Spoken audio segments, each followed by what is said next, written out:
Surprise, surprise. Errol Spence Jr. was injured in the Terence Crawford fight, per his trainer at that time, Derrick James. So, we got to talk about it.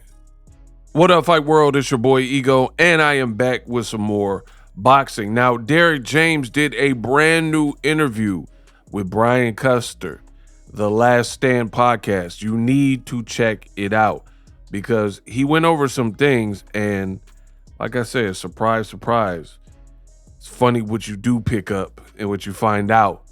And he let it be known what Errol Spence was going through in the Terence Crawford fight. During this time, then, obviously, he's dealing with this injury. And you got Bud Crawford, the biggest fight of your life. Right. What were you feeling at this time? Were you like, oh my goodness? What was your feelings then? Well, I think that, when you talk about it, he didn't want to pull out the fight. He had something within the contract that said they could move the fight back 3 months, but he didn't want to do that. So, and even when you heard him say that this was big opportunity, whatever he said about, he couldn't pass it up or whatever, which he could have moved the fight three months further back to probably get a little, feel better, but that didn't happen. So, nothing I can say about it. Wow. Very, very interesting stuff from Derrick James, where he confirms that Errol Spence did go into the fight with some type of rib injury, right? And I'm not going to beat around the bush. I told you I covered Errol's whole career and something was wrong with him. And I said this day one. I said props to Crawford. It's not his fault. He did what, he needed to do. But it looked like a different version of Errol. And they alluded to something being wrong with Errol, but we didn't know what that was. Now the stuff is coming out.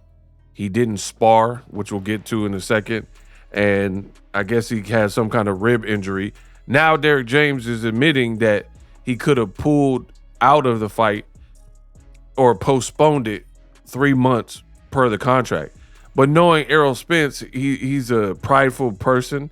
Even though he should have done it, he's Mr. No Tune-Ups. And I think he didn't want to deal with the public backlash that he wasn't ready for the Crawford fight by postponing it, right? So fighters, they got to smarten up in that department. Who cares what people think? If you're not prepared, you're not prepared. I remember Danny Garcia. A lot of you guys don't know this, but I've been in the boxing game for a while, so I remember. Danny Garcia was supposed to fight Zab Judah. And I know they did fight, but listen up, hear me out. And Danny Garcia postponed the fight. Everybody was on Danny Garcia's helmet because you got to keep in mind, this was an earlier Danny Garcia. So he hadn't fought Matisse and stuff like that. And everybody was calling Danny Garcia a coward, saying he faked a rib injury and he wasn't really injured. And Danny Garcia had to deal with that. People calling him names, calling him a coward, calling him chicken, saying he was scared of Zab Judah. But when they fought, he pretty much dominated Zab Judah. Outside the later rounds, he ended up getting hurt in a cut on his head. But nonetheless, he won the fight. So when the history books are written, it's going to show Danny Garcia beat Zab Judah. But if he would have went into the fight like Errol Spence did, and it's funny because Danny Garcia had the exact, and Danny fought Errol. So I'm giving you a bit of boxing history. Anyway, it was a rib injury, same injury that Danny Garcia had. But again, Danny did it right by pulling out, postponing it, still fighting the person at a later date. And again, you can't be worried about, people are saying I'm a duck or I'm coward or whatever. That's my guess of why he didn't want to do it. But again, the history books, all it's going to read is Errol lost to Crawford and Danny Garcia beat Zab Judah. So, you got to do what's right for you. And Errol was the A side. And so in the interview, he talked about taking a cortisone shot. That's what that was about then. Right. That's why I influenced him. Like, you have to take a shot. You gotta do something, because if you're not gonna pull out, if you're not gonna You know, he didn't spar. Even the last couple of weeks when I was like, hey, listen, you can just move around. They won't throw body shots.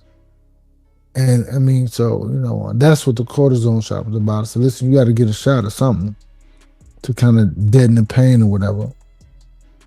All of this is really interesting because I'm listening to you.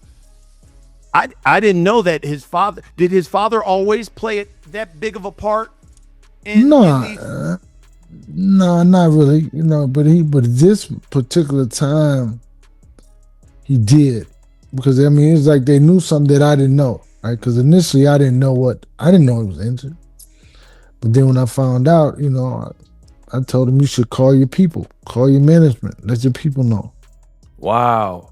So yeah, again, people are gonna say, "Oh, you're hating on Crawford." I mean, it is what it is. I'm just being real. I knew something was up with Errol Spence, and this is just confirmation. You can say whatever. Like I said, the history books are going to show Crawford won, but at the end of the day, I'm not even saying that Errol would have definitely beaten him because Crawford is a beast and hard to beat. But the one-sided nature where he getting dropped, I mean, we had never seen him drop. He getting dropped in the second round, right? He looked discouraged. He looked almost shook, and people were saying he looked like he was loaded walking out. So before Crawford hit him with a punch. And then on top of it, you have a masterful boxer like Crawford, who's a switch hitter. You know, it's just a recipe for disaster. But listen to what Derrick James says here, which is shocking. Who then made the decision? Because as he says in the interview, I didn't spar for 6. So like, let's say if the ribs got better, who made the decision and said no sparring? Well, his father did. His father said he's not sparring, they're going to save it to the fight. His father is the one who said no sparring. And he was complaining about the way the other guys were sparring. So, I mean, you know, so that's who it was. And he came to you and said that? Yeah, he said he didn't like the way, he said, no, he's not sparring.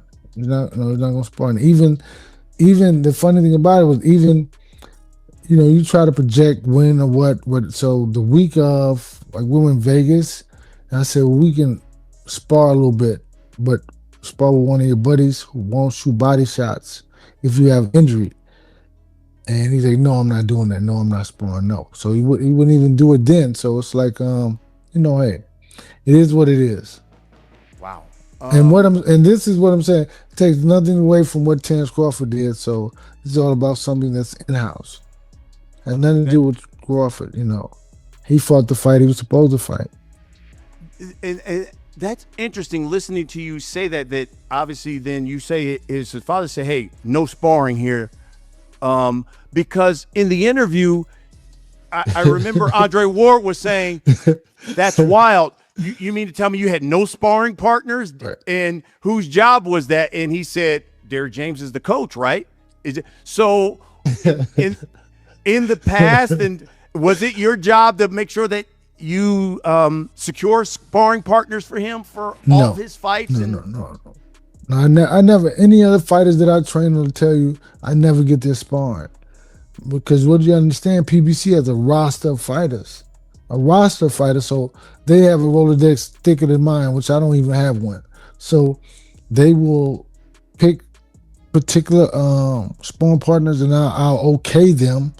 But I'm not getting them. I'm not looking for them. I'm not doing any of that. But Quinn, like the kid that sparred with him initially, he called me. He called us at the gym, like, and set it up between his buddy. Wow. So a lot was going on in camp.